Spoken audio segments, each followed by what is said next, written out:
that chatted on me mom and built a whole other family. To keep me be her said. Mom walked away from the marriage with nothing, no house, no savings, no legal claim to any of his assets. Life was unbelievably cruel for the two of us. At our absolute lowest point, huddled in a rundown motel room with no food and no way to pay the bill. Mom whispered through tears that she wanted to step in front of a luxury sedan on the highway, just to get me a settlement for my future. When he opened my eyes again, he was reborn to that they were finalizing their divorce.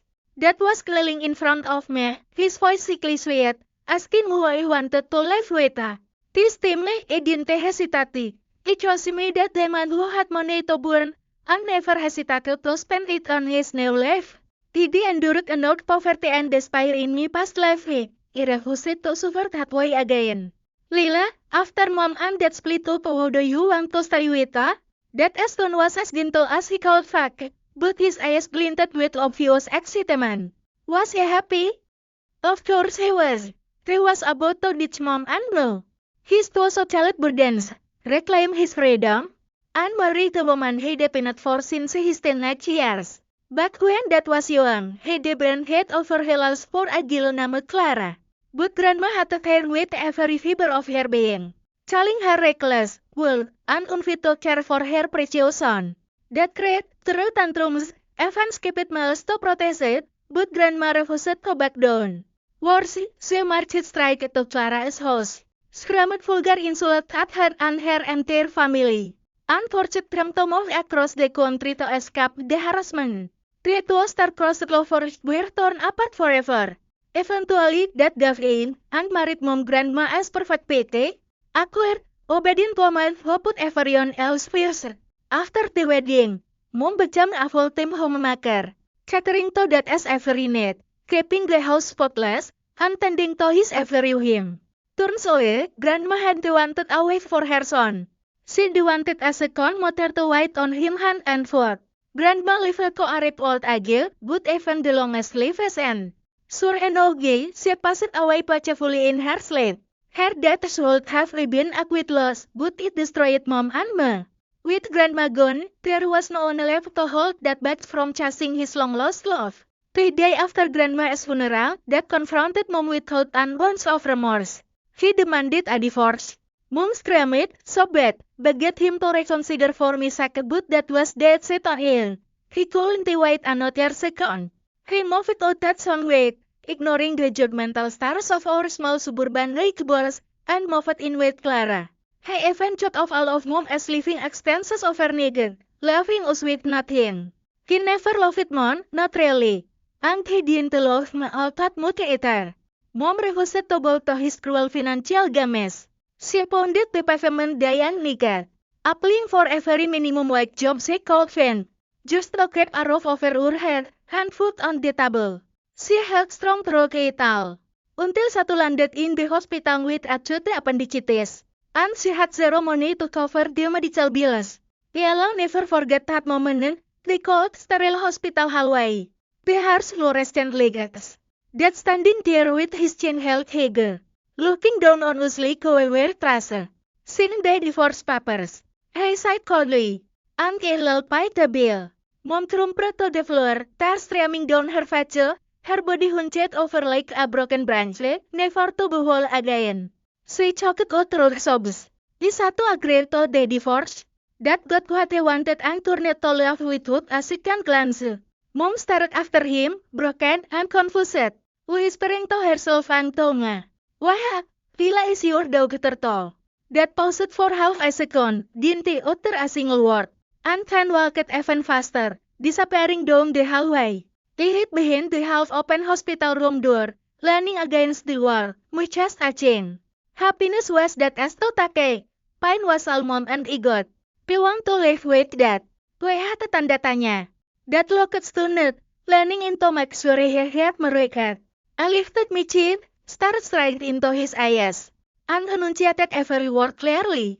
I said I want to live with you, Dad. Mom's face drained of color, her body swaying unsteadily. Her voice was so soft, he barely choked it.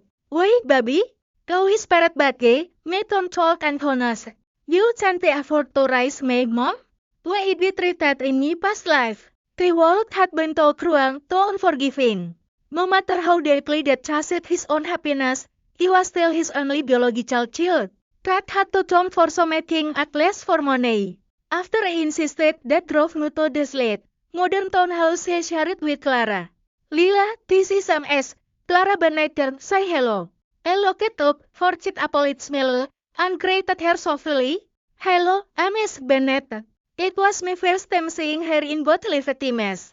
In my past life, that had hidden her perfectly until the divorce was final. After that, Mom had dragged me across state lines to start over.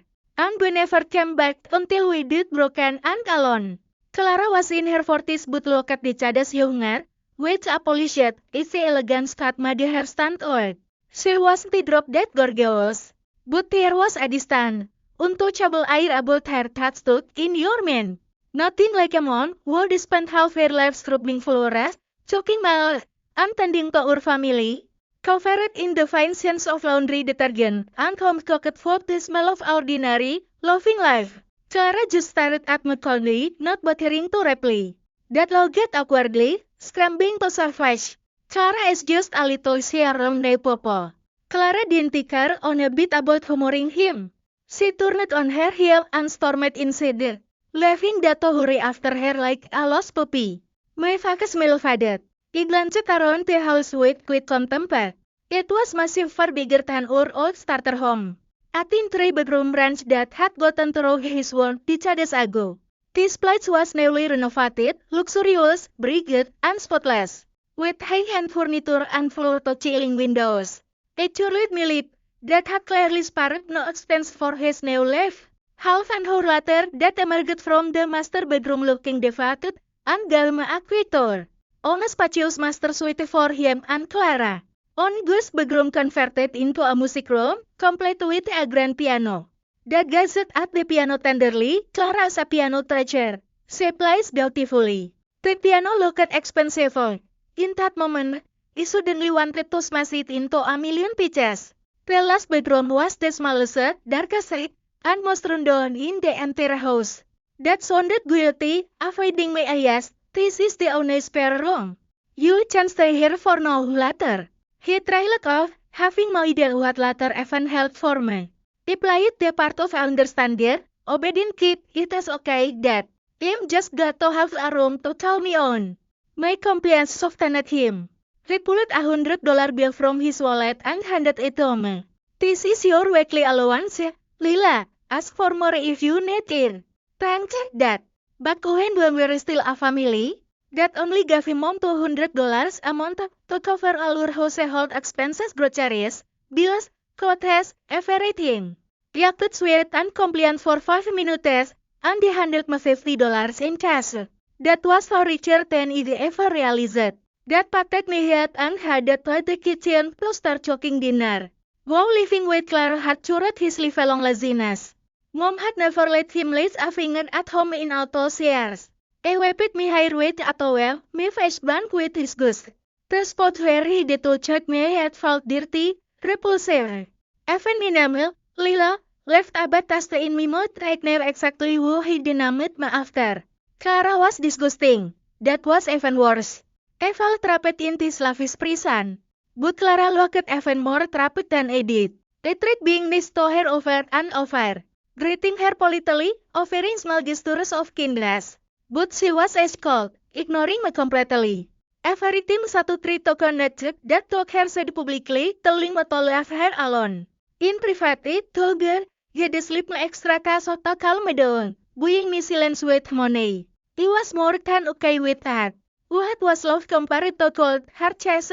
Gidi only left her for less than a month, and Gidi already saved up $500.